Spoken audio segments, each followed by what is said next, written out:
All right, welcome, ladies and gentlemen, to Sycamore Shoals State Historic Park. How many first-time visitors do we have to Sycamore Shoals? Yes, indeed.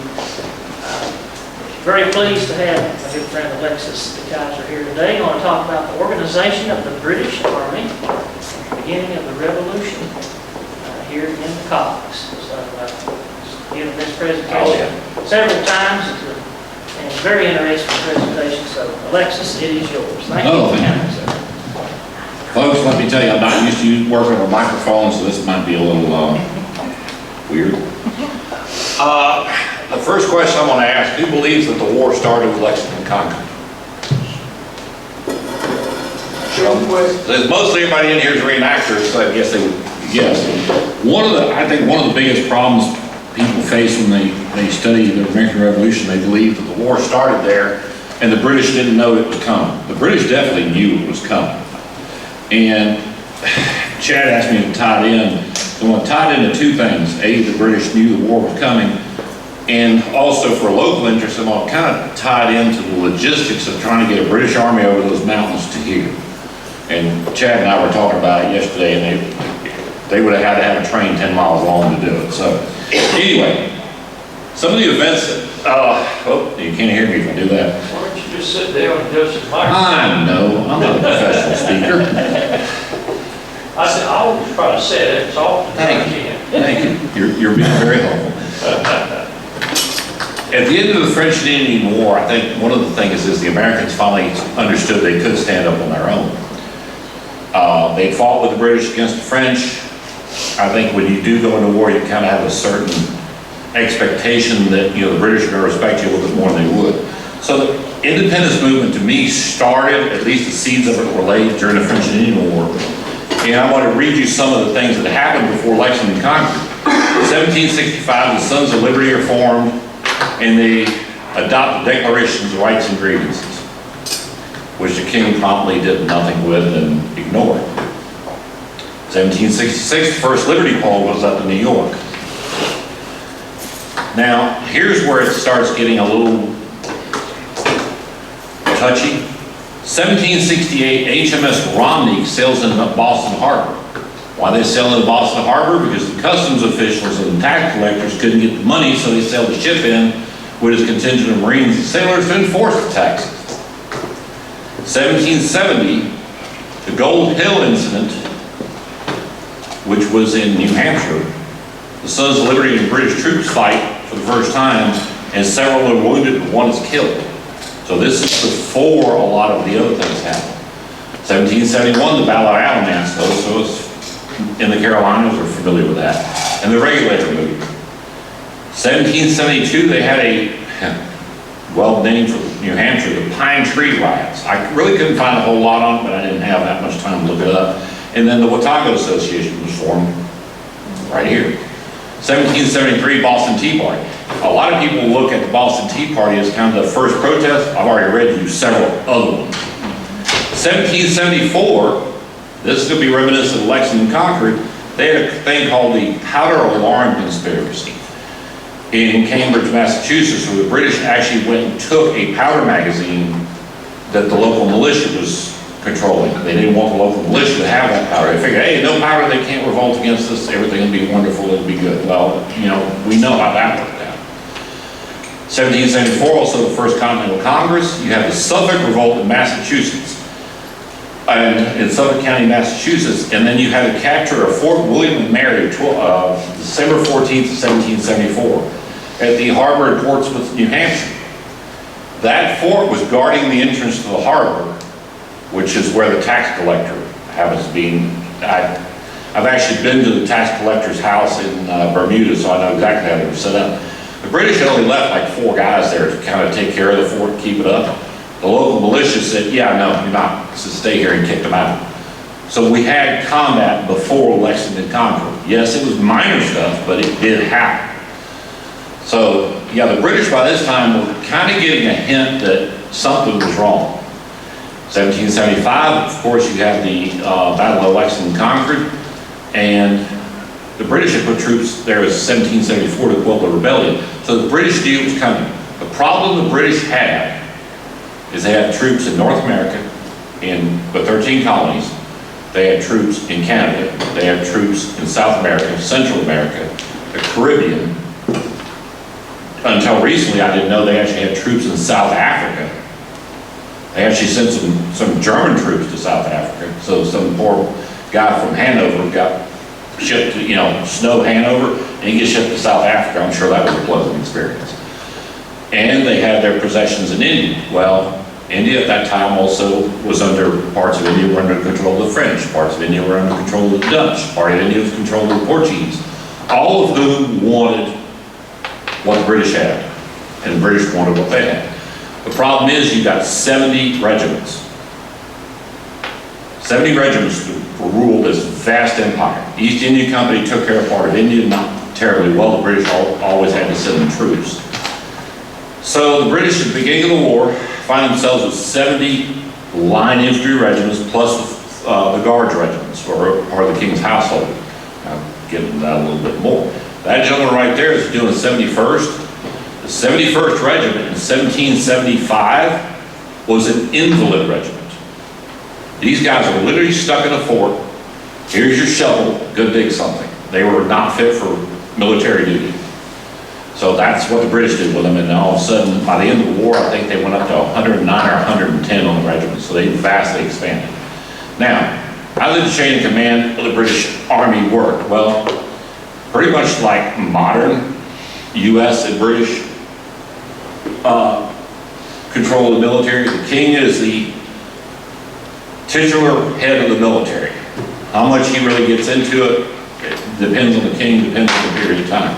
Then you had the prime minister, and you had a gentleman named Lord North until 1782. Well, after Yorktown, he kind of fell out of popularity and kind of got the boot. Right after that, they had a guy named, and this is an English name, nobody outside of England would be called Charles Watson Wentworth, 2nd Marquis of Rockingham.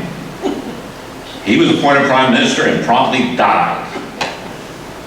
Then they appointed a man named William Petty, 2nd Earl of Shedburn. And that's when a lot of the negotiations started at the end of the war. Under that, you had a guy named George Germain, who was secretary for the colonies.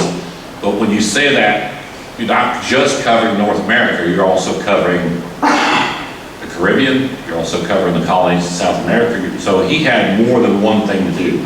The colonies were important. Then, under that, you had a commander-in-chief of the forces. That's the cavalry, artillery, infantry, engineers, etc. From 1772 to 1778, there was nobody there. The post was empty. So technically, there was no head of the British military or British Army for almost a 6-year period. That post was empty.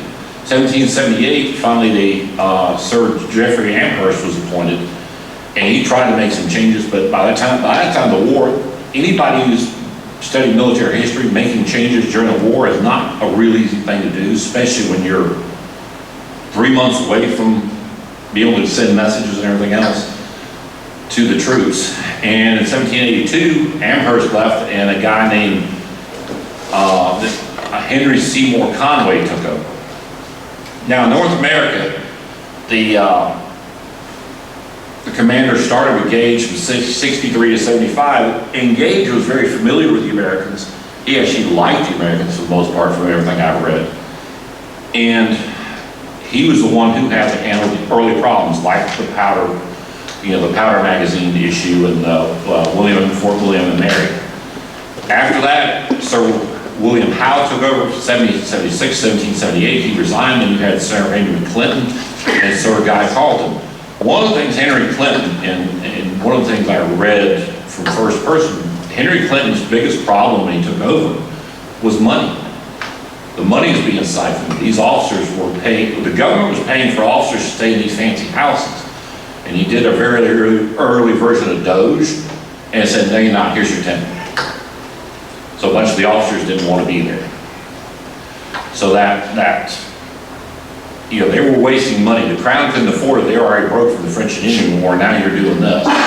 So at that point in the war, I think Clinton knew the war was going to end because the British were fighting battles against the French in India.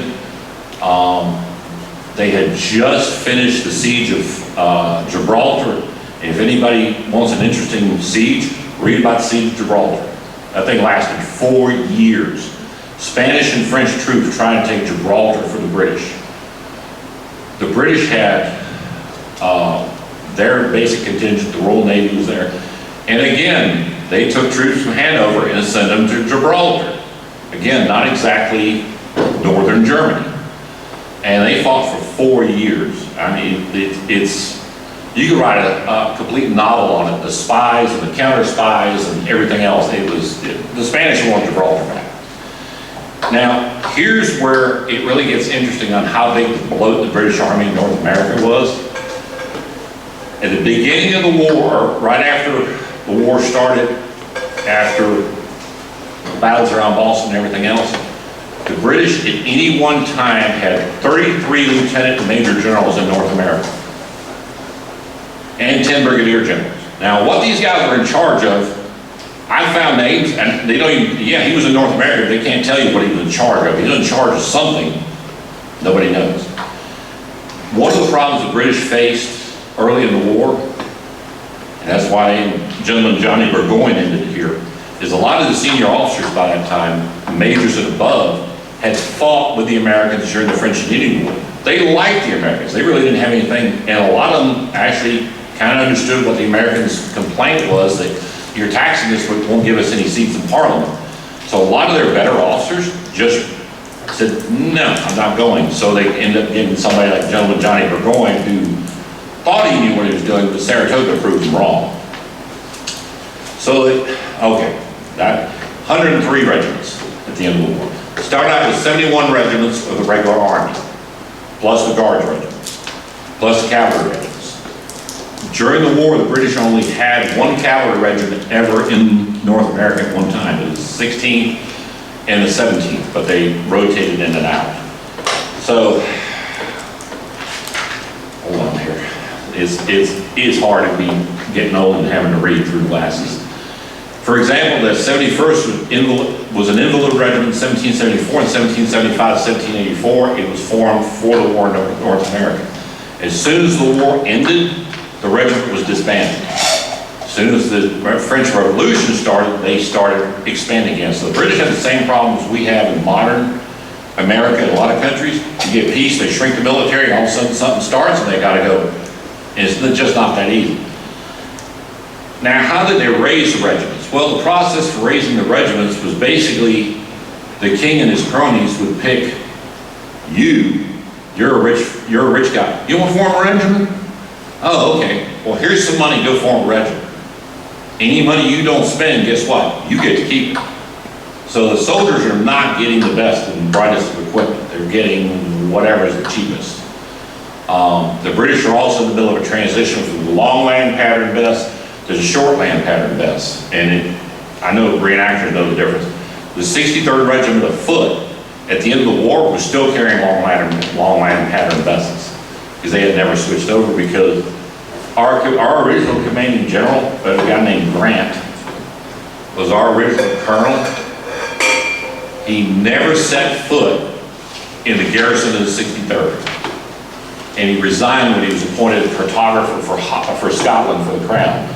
So nobody in the 63rd ever met this guy. He was colonel of the regiment. Nobody ever met him. He never did anything. Now,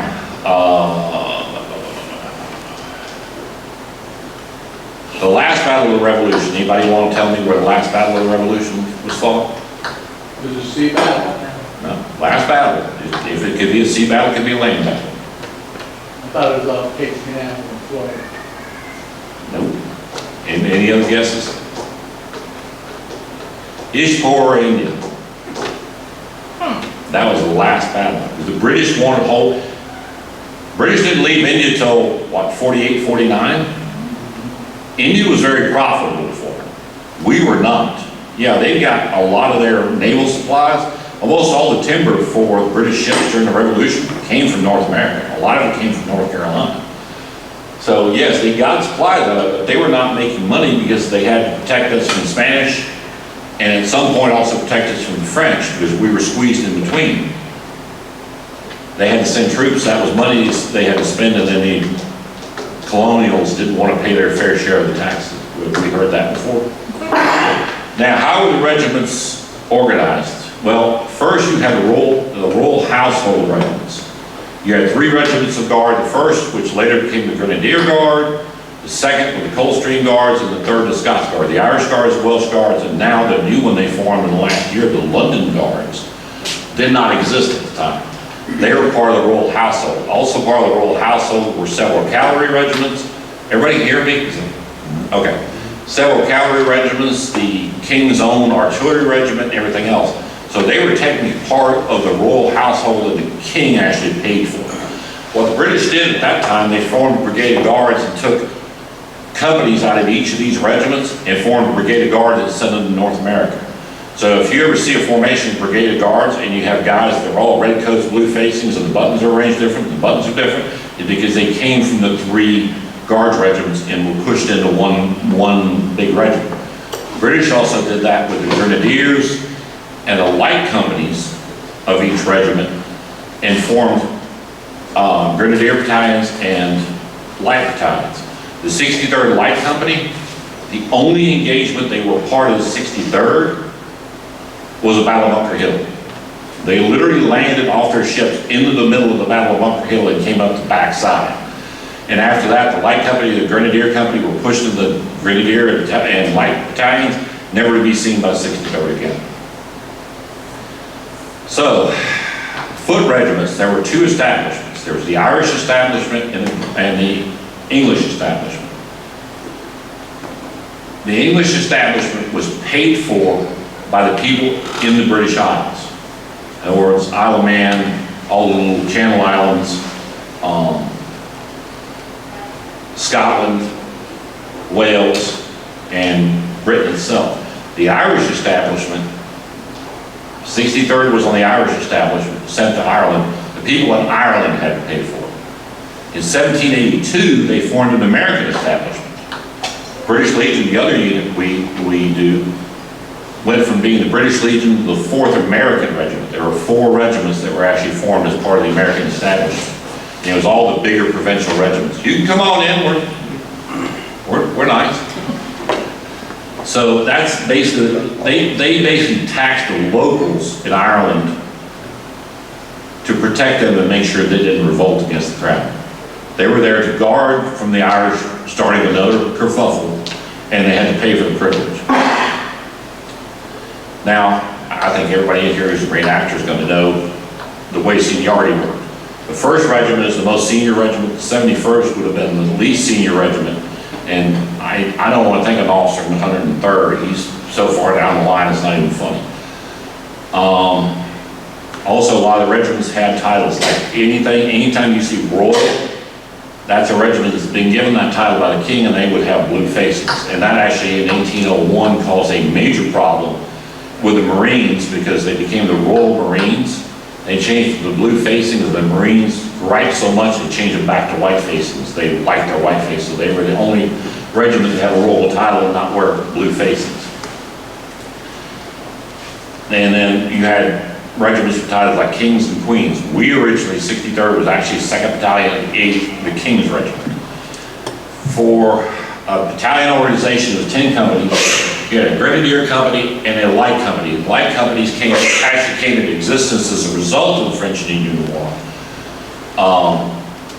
And were formed, if I remember correctly, 1767 is when the Light Companies actually came into official existence. Before that, a lot of the regiments had a Light Company, but it wasn't officially on the books listed as that. And the Light Company is supposed to be, the fittest, youngest men who are ready to go and take charge. The Grenadier Companies were the tallest and biggest guys that could stuff in a uniform. And they were used as heavy assault troops. The biggest difference in the Light Company is they wore red small clothes and all their, well, you can see she's wearing, all her strapping is black. You can tell the Light Company, and then you have the Light Company wings, which the Grenadier Companies also have those wings. The regiment was supposed to be 642 men on paper, and very few units ever reached that. 63rd, when it evacuated from Charleston at the end of the war, was down to 120 men. That's it. That's all that was left. And that's not just deaths. That's desertions. That's guys being sent back, whatever. They were down to 120 men. So you're looking at, if you think about this, to cover a worldwide empire, you have 70 regiments and 642 men. They're divided into 10 companies. The colonel was in charge of one company, the lieutenant colonel one company, then the majors, and then the rest of them were lieutenants. It's like the title sergeant major comes from being the sergeant of the major's company. So if you were a sergeant for the captain's company, your official title was actually captain sergeant or sergeant captain. I've seen it written both ways, so I'm not sure. I mean, the perfect example is Lord Cornwallis was the colonel of the 33rd Regiment. Here, he was never never part of the 33rd. He commanded the 33rd, but he never commanded. Also, the units within that, they had sappers, they had medical orderlies, musicians, quartermasters, NCOs, paymasters, and then they had their drovers, which were usually civilian contractors. Now, the way you became a quartermaster or a company clerk or whatever, can you read and write? That was your biggest qualification.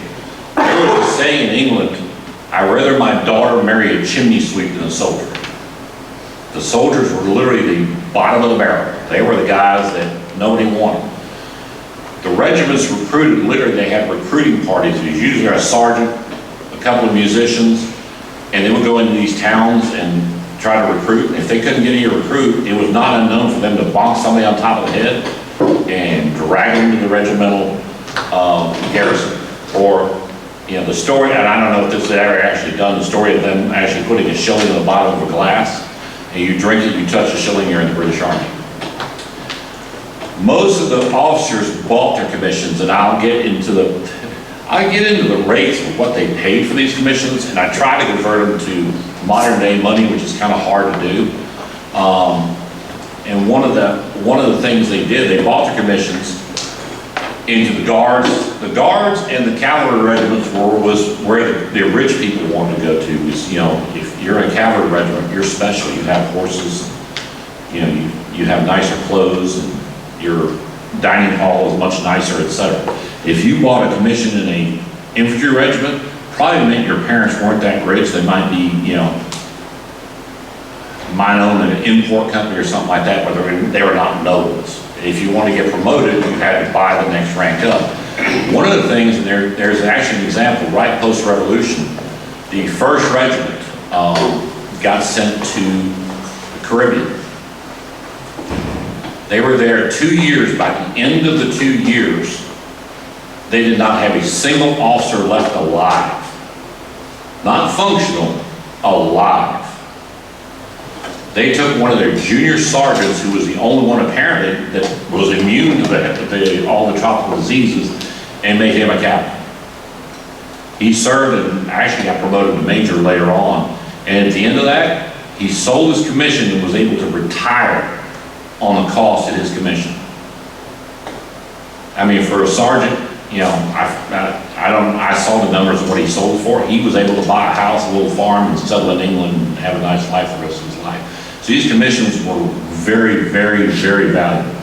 The enlisted men, once you joined, you didn't leave unless you were dead or crippled or deserted and they didn't catch you. So let's say you're injured. I'm going to use you again. You're in a battle, you get your leg blown off. They're going to send you back to England, and they're going to give you this brass disc that is actually a beggar's license that makes you legal to beg. You can't be arrested for begging because you're a former soldier and you have the right to beg. I'll give you an example. It was after Musgrove Mill a few years ago. I got an email from a woman in Australia. She wanted to know something about her ancestor that was in the 63rd. Okay, you know, give me his name, let me see what I can find out for you. She said, well, this is going to be a little convoluted. I said, okay, why is it convoluted? Well, he was African, okay, it's not that complicated.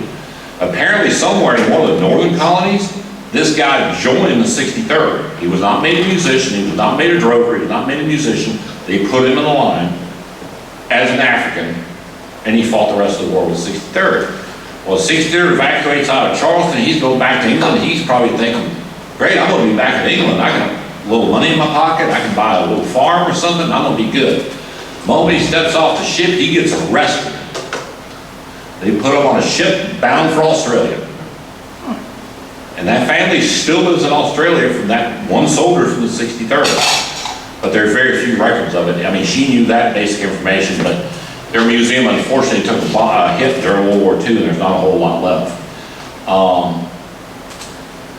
And there was also movement between regiments, and I was talking to somebody earlier today about one of the books that came out on buttons of the Revolution, especially around Yorktown, where you had buttons for regiments that were never here, that were found here. Because the British were literally grabbing people out of different regiments, sending them to North America, and then when they get to New York or Charleston, they go, you go to that unit, you go to that unit, you go to that unit. Since they were only issued uniforms every 2 years, you might be wearing the uniform of your old regiment for 2 years. Because you got to remember, the quartermaster system, they're buying everything in England and shipping it 2 to 3 months here, goes to New York, and if you're in Charleston, this is going to be another month or month and a half or 2 months before they get the stuff sorted and sent to Charleston. So if you order it today, you might get it 8 months from now. Okay, so each company at least had one sergeant appointed by the company commander. And the sergeant major was obviously the senior sergeant. You had the captain's companies, he also had a corporal and a lance corporal. And that was basic sergeant trainees. And it was not like the modern army that if you were, if you mess up, you get demoted, you get promoted.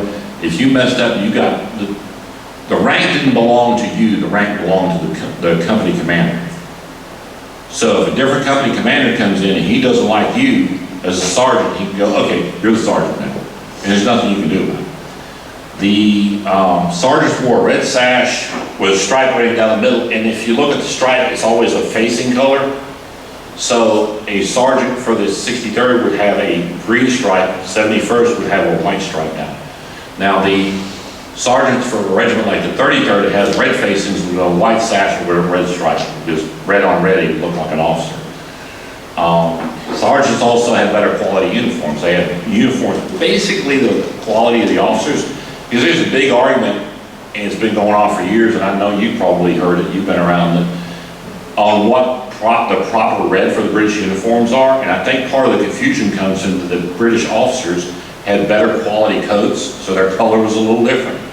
And they bought them from different places. And let's face it, this is not modern times where everything's computer controlled.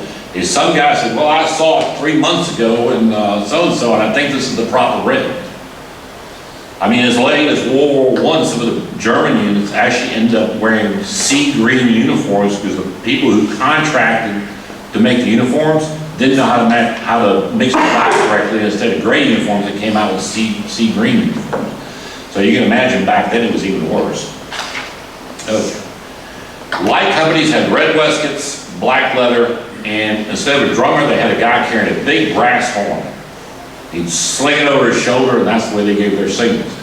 The big brass horn probably made him a bigger target because the difference in the light companies is that the musicians were actually armed. They were not 16-year-old boys. They were usually soldiers from that unit who knew how to play a musical instrument. Excuse me. Now, how were the regiments organized? The Guards regiments were always at least 2 battalions. Oops, sorry, I didn't mean to kick that thing. The 1st Royal Regiment was 2 battalions. The 60th Royal Americans, which was a unit formed specifically for North America, at its top strength was 6 battalions. That regiment never fought as a regiment the whole war. They went back to England, they became the Rifle Regiment, and at one time they were the only regiment that an American citizen could legally join in the British Army. Because the British held on to, that's an American regiment, and damn Americans can join it. In 1782, all the regiments were assigned titles. Of course, I already told you about that, where we were made the West Suffolk, and then, I don't know, I didn't tell somebody, we were made the West Suffolk Regiment. And the major that was in charge of the regiment sent a letter back to Horse Guard and said, thank you for that title, we appreciate it, the only problem is we don't recruit from there, we recruit from Manchester. because you were supposed to recruit in the county that your title came from. Now, there were, as we're going to be going into the officers' purchases, there were exceptions to the purchase system.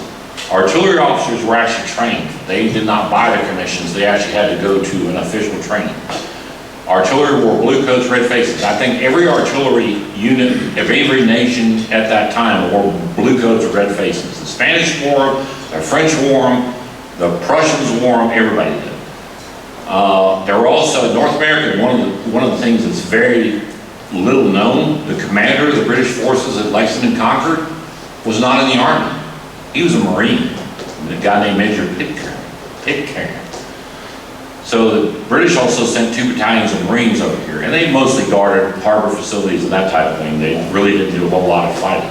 But the weird crux of that is a Marine captain, when he's attached to an Army unit, he's a major. So anything that's Royal Navy or Marines is actually one rank higher in the officers than what the Army equivalent is. The Navy is the senior service. Now, the regiments, the American, I told you about the American establishment. The first American regiment was originally the Queen's Rangers, which anybody who studied the American Revolution, especially up north, knows about the Queen's Rangers. They were a pretty good regiment. They did fight at the siege of Charleston, but they changed their uniforms rather quickly because they found that summer in Charleston is not summer in Massachusetts. So they dumped a lot of their stuff. The second American regiment were the Volunteers of Ireland, which they actually became the 105th. They stayed on the British establishment. When they went back to the war, they went from being an American regiment, a provincial regiment, to an American regiment, and they became the 105th regiment. The third regiment was the New York Volunteers, and they did fight in the South. New York Volunteers fought at Hopkirk Hill. They were also the ones that were caught at, they were part of the ones that were caught at Hanging Rock. I know you've been to Hanging Rock. You've been to Hanging Rock before? If you ever get a chance to go, it's interesting. It's actually a rock outcropping. It's just inside Lancaster County from Kershaw County, South Carolina. It's this rock outcropping that sticks out. And it basically forms this little cave, and the British had set up a camp there, and the local militias came after it and wiped them out. Apparently they thought they could not be taken. Well, the local militia knew the land better than they did. They found out the hard way. So that actually happened before Kings Mountain. And it was, if you look at the terrain, it's very much like Kings Mountain, and I think they ran into the same problem. And then there was a 5th American Regiment, which is near and dear to our hearts. That was the British Legion, established in 1782.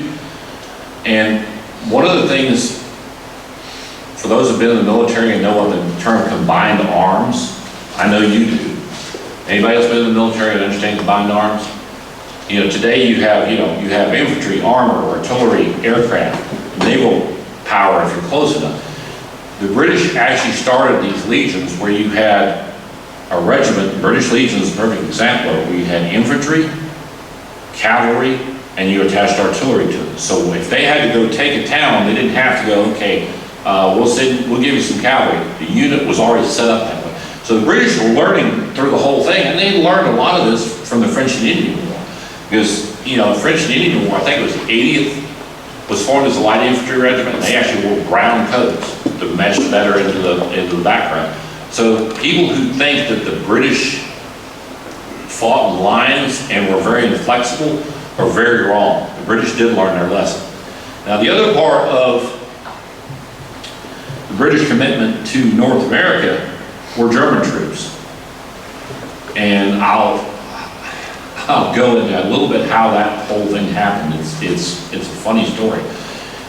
Originally, the British government went to Russia for troops.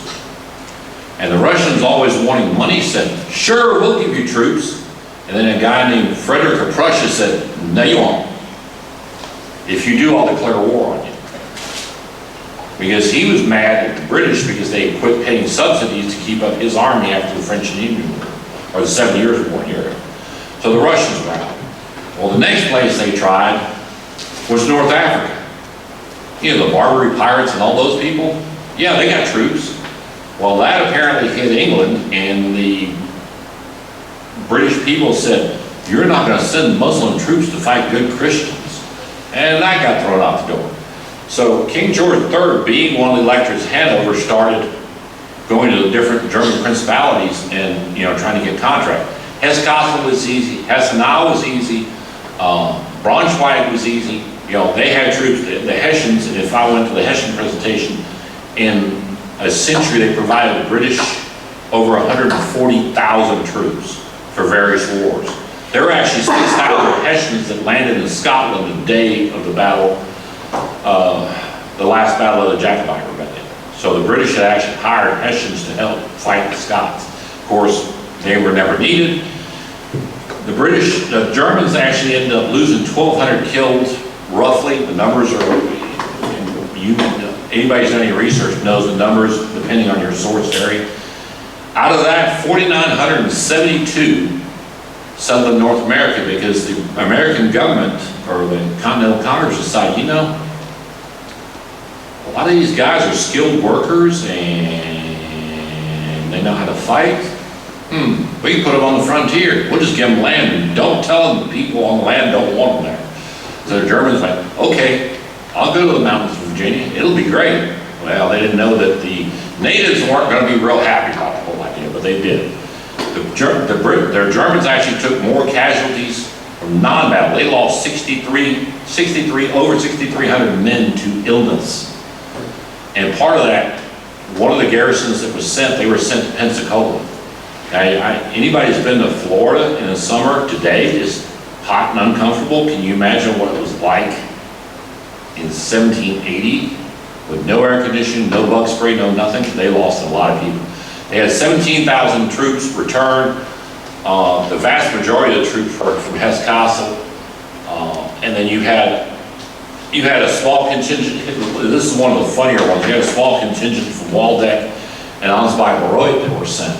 The problem they had is Frederick of Prussia literally went, if you know the maps of Germany at the time, there was a bunch of small principalities and free cities and all that. Frederick of Prussia would literally pay these cities and these principalities not to let these troops through. So these guys weren't going from here to here, they were going all the way around. So it took a long time for the British to get some of these guys because it took them months to get to the harbors to be transported. And one of the things I will tell you, one of the things that's always brought up, and I did some investigating, I actually found some copies of the original contracts, that the Germans were paid blood money for every soldier they lost. Out of all the contracts, I only found one that actually mentioned that. For every 2 soldiers killed, they got a bonus, and for every soldier sick, they got a half bonus. So losing them. So if these guys desert and don't come back, when you come back and you capture troops, well, I've got 400 guys missing. Did they die? I don't know, they're just not here. Please pay up. Their equipment was provided by their home countries, and their salaries came from their home countries from the money that the British paid. Now, on top of that, the British, in the British Isles, if you studied any of the military back then, they had a system called defensibles, which were basically reserve, would be the equivalent of a modern National Guard, that each county used usually a lord or somebody had some money to form these little reserve units. Well, they had been doing the same thing in North America because there's actually a portrait of one of the members of the 2nd or 3rd South Carolina that if you were to scrape the top paint on there, he's in a British uniform. So when he joined the Continentals, he got his personal painting completely changed so it would look American and not. So the British already had a militia system. A lot of the militias stayed loyal to the crown and fought for them. So the British had their troops, they had the German troops, they had the militias and loyalists and provincial units. So they had a lot of people. Cavalry regiments, like I said, they set the 16th and the 17th, and that's all the cavalry because horses were hard to get in North America. The attack was even harder. So they tried not to get it. But the funny part is, the 63rd that stayed in South Carolina after the siege of Charleston, most of them were put on horses and rode with the British Legion. And then they had their engineers, and the engineers were all officers. And they were actually contract employees at that time. They were not part of the Army. They were actually contracted civilian engineers and that, design the fortifications and everything else. They would go to the regiments and get free labor and sappers, and a lot of times they used slaves to build their fortifications. So If you look at the fortifications, let's say in Camden or Yorktown and all that, probably a lot of that was built by private soldiers or just people, slaves that were in the area. How they recruit? Well, enlistment was generally for life. They did do a system toward the end of the war where you could join for the length of the rebellion. Well, most of these guys never made it over here, so their enlistment was fairly short. Each regiment had a group that stayed behind and recruited. And when you joined, you got a bounty of £1 10 shillings, which they would probably take it all away from you to pay for your uniform, your buttons, your cartridge box, and everything else. And anything else the officer could think of. They used press gangs, and they paid the press gang a £3 bonus for every soldier they drug in. They didn't care if he was conscious, unconscious, broken, or what. In 1775, the British Army was 48,000 troops. Now, just think about the size of their empire at that time. You're trying to control all this with 48,000 troops, regular troops. And you had local militias. And India, you had the East India Company, was not terribly efficient. 48,000 troops. By the end of the war in 1783, they were growing to 121,000 troops. Even then, with the size of their empire, 121,000 troops wasn't enough. In April 1775, there were 6,900 British troops in North America. Most of them concentrated in Boston, New York, Philadelphia. There was one corps regiment, the 18th Regiment of Foot, that was sent right after the 7 Years' War. They sent them to Savannah. They sent them to the area around Jacksonville at St. Augustine. They also sent them to Fort Morris and all these places in the swamps of Georgia. And these guys were stuck there for 20 years. So you enlisted one day in London, they shipped you over, and you did not go back until the end of the Revolution. And you were stuck in a swamp for the next 20 years. By 1775, 1778, the British had about 52,000 troops in North America. That's the numbers they give. I kind of doubt that's exactly accurate, but it could be.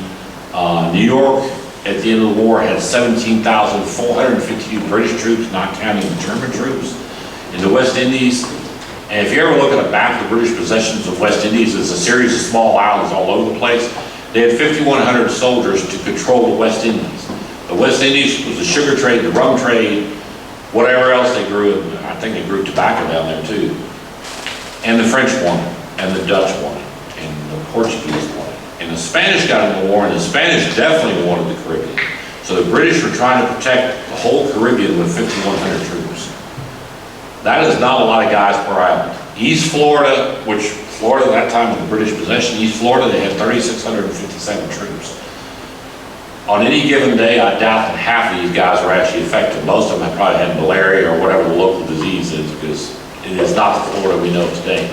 In Western Florida, they had 1,102 troops. The problem is probably 1,100 of them ended up surrendering at the siege of Pensacola, because the Spanish got a lucky shot and hit the powder magazine and blew the fort. They had 646 troops in Halifax, and they had 5,740 in Rhode Island. Now here's where it gets interesting, and Chad and I have talked about it, and the gentleman back there at the 71st Code talked about it this morning, is when Ferguson made the threat to come across the mountains and put this area to the torch, I think he was talking way beyond his capabilities. It just was a supply train along. This is from a contract out of Canada, which Canada, most of their troops sent to the war, because once the Americans tried to take Quebec, and that didn't work. There were small raids into Canada, but nothing major. Of course, there was also in Quebec, where there was a nice letter written back to the Quartermaster General in England, thank you for sending us shoes. We don't really know what we're going to do with 4 barrels of ballet slippers. Typical Army quartermaster. Anyway, this is a contract, and this is for rations for Canada. For 7 days, you were supposed to have 7 pounds of flour, 7 pounds of beef, and 4 pounds of pork, 6 ounces of butter, 8 ounces of cheese, 3 pints of peas, and a half a pound of oatmeal. That's per soldier. That's what was contracted. They would contract locally where they could. Some of it was brought from England, salted pork. You know, they brought salted pork. I'm sure these guys were tired of eating the salted pork. Most of the ships left from Cork in Ireland, went to New York. So if you were in Charleston, you had to wait for them to unload the stuff off the ships in Charleston, put it in the supply depots, put it on the ships, and send it to Charleston and Savannah. So Charleston and Savannah were literally on the rear end of the supply system. Shipping time from England was from 21 to 28 days, depending on the time of year, the weather, and everything else. And of course, during hurricane season, if you were basically south of Virginia, you might not get any shipments because ship captains weren't going to go into that area during hurricane season. That's part of what decided a lot of battles in the Caribbean is the time of year. They didn't want to go in there during hurricane season and take a chance to lose their ships. If you were in the hospital, you got half rations. So if you're sick, you're already feeling weak, guess what? You're now getting a quarter pound of oatmeal. Now, think about that. Think about the number of troops they would have had to send over the mountains to take this area. They would have to carry their equipment, they would have to carry their rations, they would have to carry everything. Plus, on top of that, they would have to use oxen. As we were going through Sam's Gap yesterday, realizing there were no modern roads, you would have had to get up those hills with ox carts. If you brought artillery, you'd have to probably disassemble it and put it in the back of cars. Plus, you need the food for the oxen, plus your teamsters, plus your troops. The logistics of that are mind-boggling.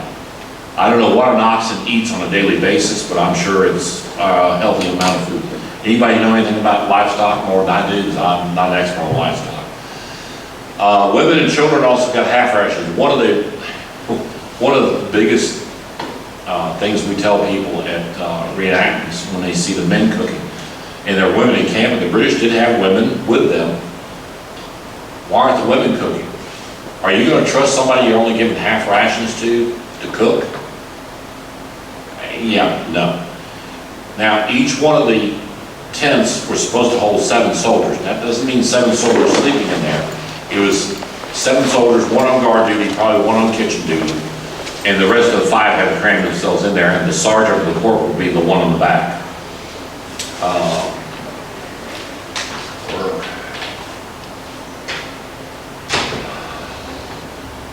One of the things that's interesting, there's a Hessian officer's diary, Captain Von. One of the things he says in a diary, 3 days after they landed in Charleston, their shoes had completely fallen apart and their uniforms were in tatters. And if you look at me, yeah, I've probably been through there. My uniform's got more patches than anything else. During the siege of New York, the Hessians got rid of their miter caps. They got rid of all the heavy stuff. So that you see these pictures of Southern campaign where British grenadiers still wearing the fur hat. I can almost guarantee you with certainty he was not wearing that fur hat in South Carolina in July. Ain't gonna happen. Well, he could, but he'd have heat stroke or die pretty quickly. Uniforms were issued every 2 years. So he's got a regimental jacket. You got one of those every 2 years, and you got small clothes every 2 years. And that was what you had. So you better take care of it because you weren't getting any more. If you want any more, you had to pay for it out of your own pocket. The salaries were 8 pence a day. And today's wages, the best calculator I could find, that was about $3.85